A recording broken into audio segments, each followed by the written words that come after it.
Hello designers, welcome to our channel. আমি ইন্দ্রনীল। প্রায় 3 মাস পরে ভাই ভিডিও বানাচ্ছি। লজ্জা লাগা দরকার। সরি ভাই, তার জন্য ওয়েডিং ছিল, তোমরা জানো আমি ওয়েডিং ফটোগ্রাফার, তার জন্য একটু ব্যস্ত ছিলাম, ভিডিও বানাতে পারিনি। তো আজকে চলে এসেছি ট্রেন্ডিং কিছু বাংলা সঙ্গের অসাধারণ কিছু পিএইচডি নিয়ে, যেগুলো তোমরা খুব ইজিলি ডাউনলোড করতে পারবে এবং তোমাদের ওয়েডিং অ্যালবাম ডিজাইনে কিন্তু এটাকে খুব ইজিলি ইউজ করতে পারবে। জাস্ট ক্লিপিং মাস্ক করতে হয়, তোমরা এটা জানো। এবার আমি তোমাদেরকে দেখাবো যে তোমাদের ওয়েডিং সিজনে যে ছবি তুলেছো সেখানে কিন্তু কিছু কিছু ছবি আমাদের কালার কারেক্ট থাকে না। কোনো ছবি হলুদ হয়ে যায়, কোনো ছবি নীল হয়ে যায়। আর যদি যদি না থাকে, মানে যদি শুধু জেপ্যাগে শ্যুট করো, তাহলে ভাই তোমাদের অনেকেরই প্রবলেম হয় কালার কারেকশন করতে। কী করে তোমরা খুব ইজি ওয়েতে 1 ক্লিক বা 2 ক্লিকে তোমরা কালার কারেকশন করতে পারবে সেটাও তোমাদের দেখাবো। এবং সেটা কিন্তু অসাধারণ কালার কারেকশন হবে। যে কোনো বাচ্চা থেকে বুড়ো, তোমরা একটা ক্লিক করবে, 2টো ক্লিক করবে, কালার কারেকশন হয়ে যাবে। কোনো সফটওয়্যার না ভাই, তোমরা নিজেই করতে পারবে। তো চলো কথা না বাড়িয়ে দেখে নিই ফার্স্টে পিএইচডিগুলো, এরপর তারপরে দেখবো যে কী করে আমরা কালার কারেকশনগুলো করে নিতে পারি। Welcome to magical world of Photoshop. এখানে আমার ফার্স্ট পিএইচডি বাংলার, কিন্তু এখন একটা ট্রেন্ডিংয়ে চলছে এই গানটা, কিশোরী। তো তোমরা দেখতে পাচ্ছ সকালবেলা যে আমরা সিঙ্গেল শট তুলি, বৃদ্ধি শট তুলি, হলদি শটও তুলি, সেগুলো কিন্তু তোমরা এখানে খুব ইজিলি ইউজ করতে পারবে। কিশোরী লেখা রয়েছে এখানে, তার কিন্তু সুন্দর গানের লাইনটাও দেওয়া রয়েছে। এখানে আমার ব্রাইড ফানের একটা পাতা ধরেছিল, তাই আমি এখানেও একটা ফানের পাতা ইউজ করেছি। এটা পুরো গ্রিনের ওপরে করেছি, দেখতে পাচ্ছি এখান থেকে কিছু লিভস মানে পাতা ঝরে পড়ছে, সঙ্গে এখানেও একটা ফানের পাতা দেওয়া রয়েছে। এটা কিন্তু তোমরা সকালবেলার ওয়েডিংয়ে কিন্তু খুব ইজিলি ইউজ করতে পারবে। সেকেন্ড পিএইচডি আমার যেটা রয়েছে সেটা দেখো, আজ সারা বেলা। এটাও একটা অসাধারণ একটা গান। তোমরা বাংলা ওয়েডিংয়ের ভিডিওতেও কিন্তু তোমরা এই ধরনের গানকে ইউজ করতে পারো। তো এখানে তোমরা পিএইচডিও ইউজ করতে পারবে। আজ সারা বেলা লেখা রয়েছে, কাটে না সময়, এবং তার গান লেখা রয়েছে। এখানে পরিণীতা লেখা রয়েছে। অ্যাকচুয়ালি তোমরা এখানে ব্রাইডের নামও লিখতে পারবে, কারণ এখানে পরিণীতা ছাড়া অন্য কিছু লেখার দরকার ছিল, বাট আমি সেটা লিখতে চাইনি, নববধূ ওইসব লিখতে চাইনি। এখানে সিম্পলি তোমাদের ব্রাইডের যে নাম রয়েছে সেটাও তোমরা লিখতে পারবে। এবং তার নিচে সুন্দরভাবে কিন্তু ওই গানটারই আরও কিছু লাইন্স দেওয়া রয়েছে। এখানে দেখো বোকে এফেক্ট দেওয়া রয়েছে, এবং এখানে আলপনা ব্রাশের একটা ডিজাইন দেওয়া রয়েছে। টেক্সচার পিএইচডি রয়েছে। ইভেন আগের পিএইচডি যেটা ছিল সেটাও কিন্তু একটা সুন্দর টেক্সচার পিএইচডি ছিল। এটাতেও তোমরা দেখতে পাবে যে টেক্সচার পিএইচডি বানানো রয়েছে সুন্দরভাবে। তোমরা এটাকে ওয়েডিংয়ের সিঙ্গেল শট যেগুলো তুলি সন্ধ্যাবেলায়, সেই শটগুলো তোমরা এখানে ইউজ করতে পারবে। অসাধারণ লাগবে। রেডের ওপরে থাকবে মেনলি। থার্ড যে পিএইচডিটা রয়েছে সেটা আমি রিসেপশনের উপর বানিয়েছি।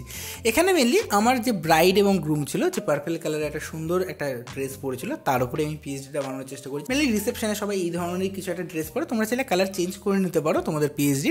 এখানে দেখো লেখা রয়েছে সানায়েশ্বরে রাঙিয়ে সিঁদুর। এটাও একটা ট্রেন্ডিং কিন্তু বাংলা সং।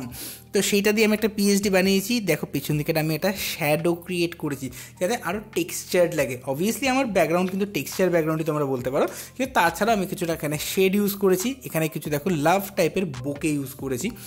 সেম আমি এখানে ব্রাইডের যে ব্যাকগ্রাউন্ড কালার যেটা ছিল সেটা দিয়ে এখানে লিখেছি। তো এটা তোমরা মেনলি রিসেপশনের কাজে ইউজ করতে পারবে। তো আমি এখানে তোমাদের 3টে দিলাম, 1টা 2টো 3টে। প্রথমটা যেটা দিয়েছি সেটা তোমরা সকালবেলাকার যে কোনো বৃদ্ধি বা হলদি লুকে ইউজ করো। সেকেন্ড যেটা রয়েছে এটা মেনলি বিকালবেলা ব্রাইডের সিঙ্গেল শট, মানে ওয়েডিং ডেটে যে ব্রাইডের সিঙ্গেল শট যেগুলো হয় সেটাতে তোমরা ইউজ করতে পারবে। থার্ড যেটা রয়েছে এটাতে তোমরা রিসেপশনের দিনে ইউজ করতে পারবে। তো এই 3টে পিএইচডির মধ্যে তোমাদের কোনটা বেস্ট লেগেছে সেটা অবশ্যই কমেন্ট করে জানাবে।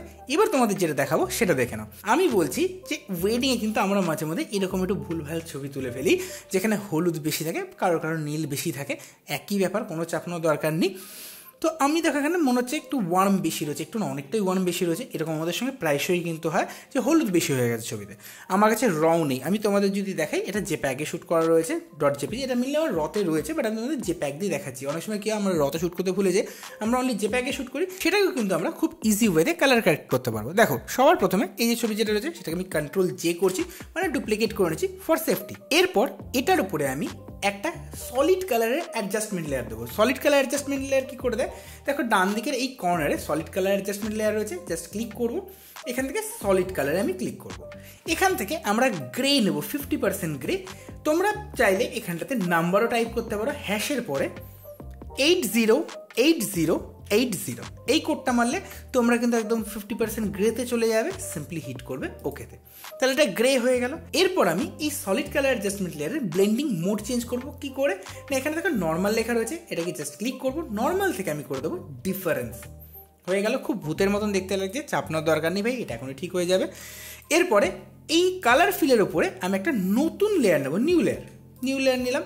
এরপর এই গোটা ছবিটার মধ্যে সবচেয়ে ডার্ক এরিয়া যেটা রয়েছে বেশি ডার্ক যেটা লাগছে, কালো যেটা লাগছে বা গ্রে যেটা লাগছে সেটাকে তোমরা চুজ করতে হবে। যেমন ধরো আমার এখানে এই চুলের যে পার্ট যেটা রয়েছে সেটা কি গ্রে লাগছে, সবচেয়ে বেশি গ্রে এরিয়া পাচ্ছে আমি এই জায়গাটা, তোমরা যদি ভালো করে লক্ষ্য করো এই জায়গাটা। তো আমি এখানে জাস্ট মার্কিং পারপাসের জন্য আমি এখানটাতে ব্রাশ টুল নিচ্ছি এবং এখানটাতে মার্ক করে নিচ্ছি, ছোট্ট করে একটা মার্কিং করে নিলাম। ওকে, ডান, যাতে আমি বুঝতে পারি। এবার আমি এখান থেকে কালার ফিল যেটা রয়েছে সেটাকে আমি ডিলিট করে দিচ্ছি। হয়ে গেল মার্ক করে নেওয়ার জন্য এইখানটাতে যে সবচেয়ে ডার্ক এরিয়া সেটা আমি বুঝতে পারছি। এবার আমি কি করব, সিম্পলি এই লেয়ারটার ওপরে একটা ক্লিক করব এবং এখান থেকে আবার অ্যাডজাস্টমেন্ট লেয়ারে যাব, এখান থেকে যাব কার্ভসদের ভেতরে। কার্ভসে দেখো 3খানা ড্রপার টুল রয়েছে, এখান থেকে আমি সেকেন্ড ড্রপার টুল যেটা রয়েছে সেটাই ক্লিক করছি, সেকেন্ড ড্রপার টুল এটাই ক্লিক করলাম। এরপর আমি যে এরিয়াটা মার্ক করেছিলাম সেই মার্ক এরিয়ার যে কোনো একটা জায়গায় সবচেয়ে গ্রে পয়েন্ট যেটা রয়েছে বা ডার্ক পয়েন্ট যেটা রয়েছে সেখানে একটা ক্লিক করব।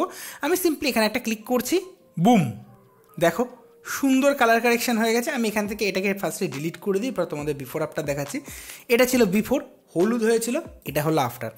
সুন্দর দেখো কালার কারেকশন হয়ে গেছে পুরোটার মধ্যে। একটা ক্লিক করেছি, দেখো হলুদ ছিল ব্লু হয়ে গেছে, কিছু করতে হচ্ছে না, না মিড টোনস, না শ্যাডো, না হাইলাইট, কিছু করতে হচ্ছে না, জাস্ট ক্লিক করে কিন্তু তোমরা এটাকে কালার চেঞ্জ করে নিতে পারবে।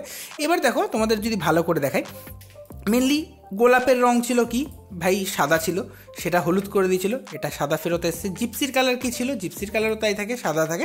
তোমরা এগুলো দেখলে বুঝতে পারো। তোমার যদি মনে হয় যে এটা একটু ব্লু বেশি লাগছে বা কোনো কালার বেশি লাগছে, তো তোমরা এটা কালারের সামান্য দেখে বুঝতে পারছো, মনে হচ্ছে যেন আমার কাছে একটু হালকা ব্লু বেশি লাগছে। তো শিফট কন্ট্রোল অল্ট ই মারলাম, মানে স্ট্যাম্প ভিজিবল লেয়ার। মেন আমার কালার কারেকশন হয়ে গেছে। আমি যদি এই দুটো ছবিকে যদি ডিলিট করে দিই তাহলে বিফোর আফটার বোঝা যাচ্ছে। এবার মনে হচ্ছে আমার হালকা ব্লু বেশি লাগছে, সামান্য। জাস্ট এখান থেকে কালার ব্যালেন্স কন্ট্রোল বি দিয়ে আমি এটাকে 1 ফুট একটু ওয়ার্মের দিকে ঠেললাম, ব্যাস হয়ে গেল। This is before, this is after. তাহলে তোমাদের বোঝা গেল যে কোনো ছবি যদি আমাদের ওয়ার্ম বেশি থাকে তাহলে আমরা কী করে সেটাকে ঠিক করবো। এরকম যদি তোমাদের যদি কুল যদি বেশি থাকে মানে ব্লু হয়ে যায়, সেটাকে কিন্তু তোমরা খুব ইজি ওয়েতে ঠিক করতে পারবে। তো আজকের মতন এই পর্যন্তই। যদি ভিডিওটা ভালো লেগে থাকে তাহলে অবশ্যই লাইক করবে, চ্যানেল যদি নতুন হও তাহলে অবশ্যই সাবস্ক্রাইব করবে। আর এই 3টে পিএইচডির মধ্যে কোন পিএইচডি তোমাদের সবচেয়ে বেস্ট লেগেছে সেটা কিন্তু অবশ্যই কমেন্ট করে জানাবে। আজকের মতন টাটা।